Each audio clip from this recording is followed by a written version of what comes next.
Hey, good evening. It's Tuesday night, December 29th. Thanks again for being here.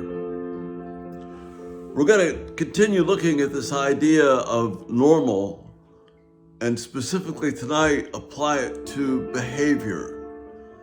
We've had a couple of videos to set this up for us, but let's start getting it down to applications and specifics. If normal is what guides our morals, then morals have to be always constantly in flux, always constantly changing. If you take the norm of human behavior at any one time and make that your moral standard, you have chaos. The perfect biblical example of this is the description of the children of Israel in the book of the Judges. And you recall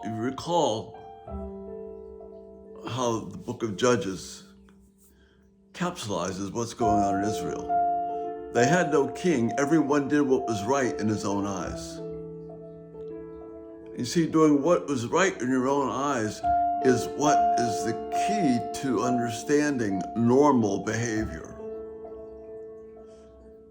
You have to have a standard to determine what normal is. And if you're going to use normal, that has to be a mathematical standard. So you take a range of people's behavior on whatever it is, and whatever the largest common ground is, that becomes normal. Well, as we looked at this morning, at the time that this shift away from the absolutes of Scripture to the moving statistical norms of human behavior, which the psychologist now promotes. What was normal in the 1870s, 1880s is no longer the norm. What was constitutional in this country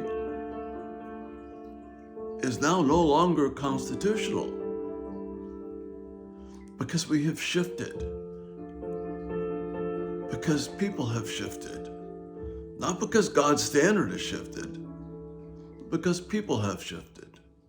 So that's the condemnation that is given to Israel in the book of the Judges. Everyone did what was right in his own eyes. That means that might makes right. That means whoever prevails is the one that wins. And now, through the pressure of media, propaganda, teaching, whatever thought you want to talk about, that's what's driving normal behavior.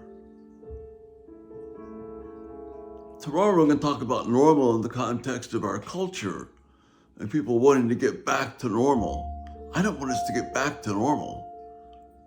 I want us to get back to the point where we actually want to obey God first. So for a Christian, the only ones who have light, for us, our normal has got to be rooted in something that is solid. And you know what that is? We have a beautiful picture of it in the fruit of the Spirit. 1 Corinthians 13 gives a beautiful picture about what love looks like. But tonight, let's just take the fruit of the Spirit. Our moral is to be love, joy, peace, patience, kindness, goodness, faithfulness, gentleness, self-control.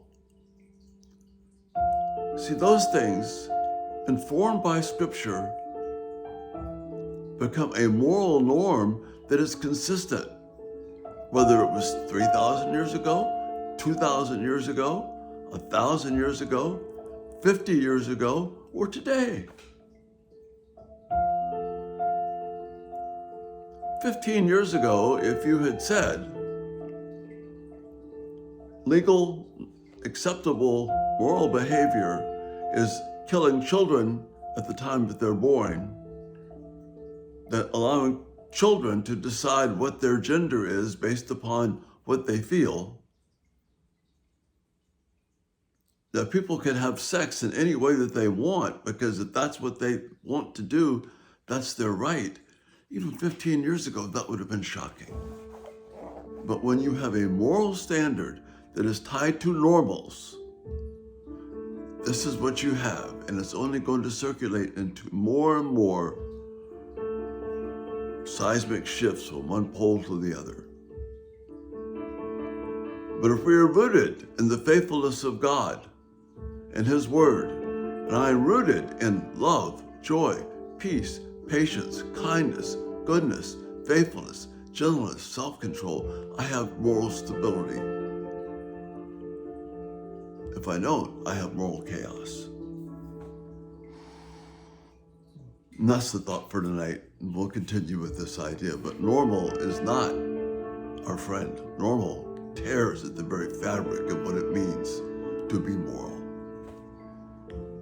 Rest well this night and trust God. I'm so thankful for His Word, which gives us certainty. Good evening.